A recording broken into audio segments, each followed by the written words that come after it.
Network. Here's your news. In News Maine.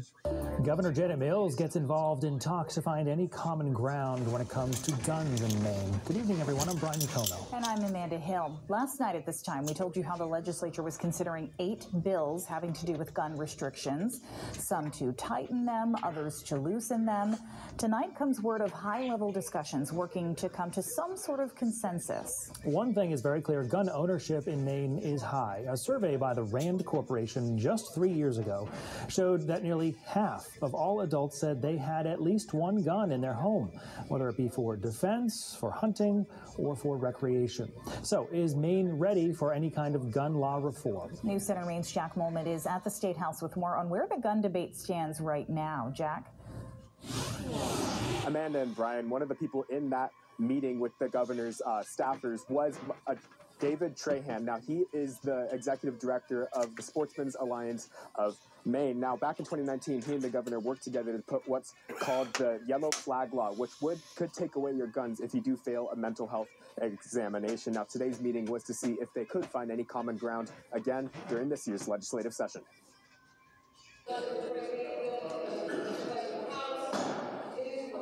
Before the legislature's session started on Tuesday, there was a closed-door meeting in Governor Mills' office. Also in there, Public Safety Commissioner Michael Soschuk and the Sportsmen's Alliance of Maine. The goal, to find out what the legislature can do this year about gun safety. That issue's been in front of the Maine people. What I said to the governor, to the Speaker's office, is there's plenty of time for us to have debates about the more controversial policies. That's David Trahan, head of the Sportsmen's Alliance, in an interview before that closed-door meeting. Sam is a big advocate for the Second Amendment, and Trahan says Maine needs to stay away from any bills that he says would restrict more gun ownership, such as universal background checks, a bill proposed by the Speaker of the House.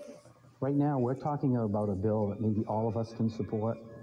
There's time for both debates, but if you mix in the more controversial, then it's unlikely that anything will pass. So I've asked the Speaker, the Governor, and others to separate the two, let us all work together. They got plenty of time to come back with the other policies.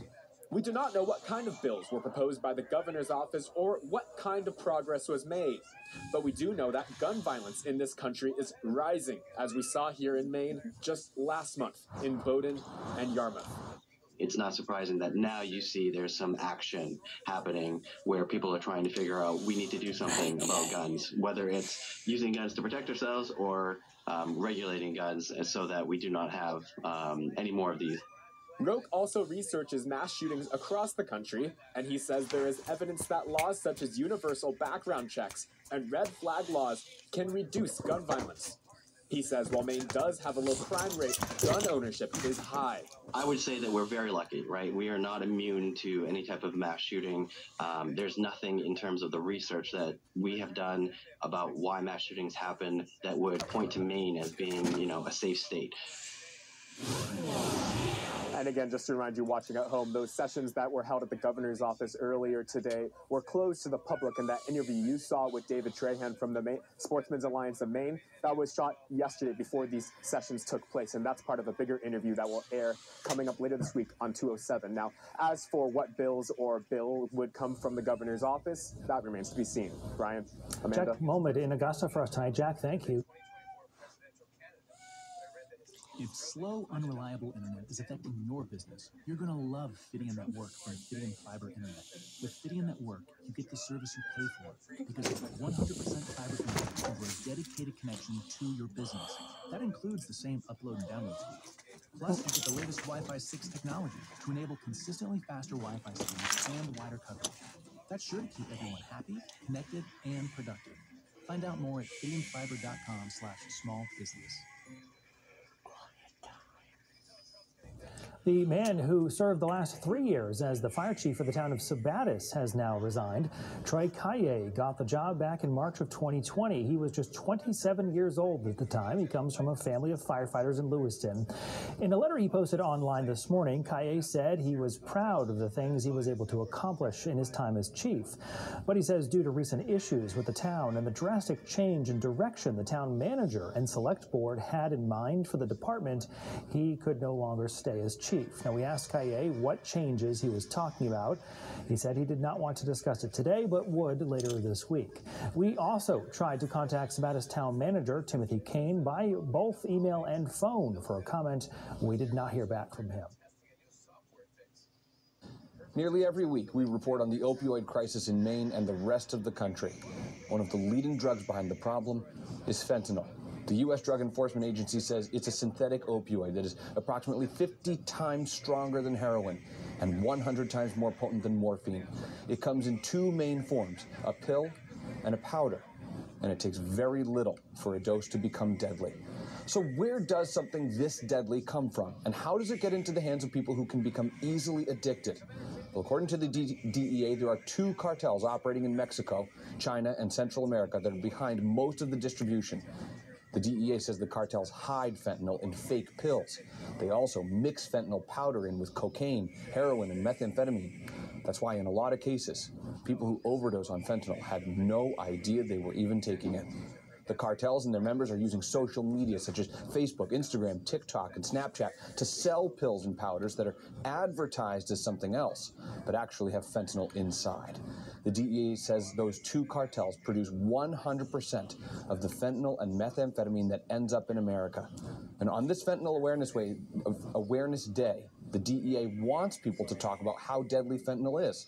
I spoke with John DeLina, who's now the Associate Administrator at DEA headquarters. We spoke when he was still the Deputy Special Agent in charge of the New England Division. We talked about what Maine is doing to combat this drug crisis. Fentanyl has become the ultimate shapeshifter. Fentanyl, in powder or pill form, is killing hundreds of Maine people every year. Just 2 milligrams, enough to fit on the tip of a pencil, can be a deadly dose. And it's in other drugs now, like cocaine, methamphetamine, and heroin, or the most insidious of all, fake pills. Pills designed to look like a typical Adderall, Percocet, or Vicodin. We know so many people have no idea that it's fentanyl that they're using, likely when they're trying one of these fake pills. John DeLina has worked for the DEA for more than 26 years, all over the country. So far this year, agents nationwide reported seizing almost 26 million fake pills and more than 4,000 pounds of fentanyl powder. And we know that these pills and that same powder generated by those two evil cartels are ending up in the streets of Maine.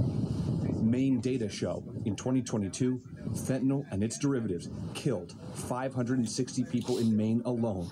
That's 79% of all deadly overdoses last year. When you think about, and I've met these parents who have lost their children, who wish that they had one more opportunity, who never thought it would happen to them, never thought it would happen in their homes. As many of you know, one of them was my daughter Haley on the 27th of July. That's State Senator Brad Farron. His daughter, Haley, was just 26 years old.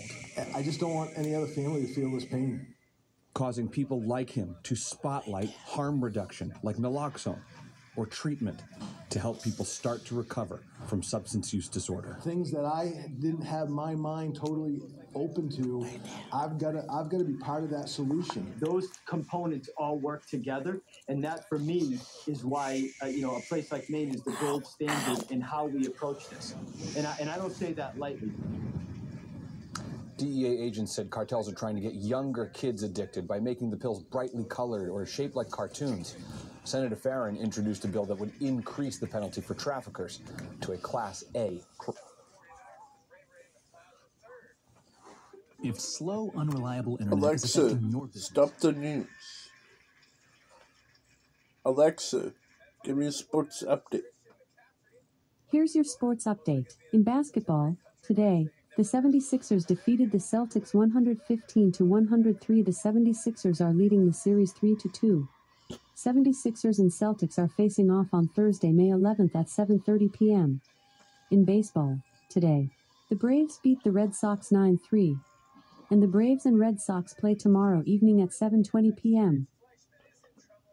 Alexa, give me the forecast for Lewiston, Maine for the next 7 days. In Lewiston for the next 7 days, Wednesday, 70 degrees Fahrenheit and lots of sun. Thursday, 78 degrees and mostly sunny weather. Friday, 74 degrees and showers. Saturday, 72 degrees and mostly sunny weather. Sunday, 63 degrees and partly sunny weather. Monday, 67 degrees and cloudy skies. Tuesday, 64 degrees and cloudy skies.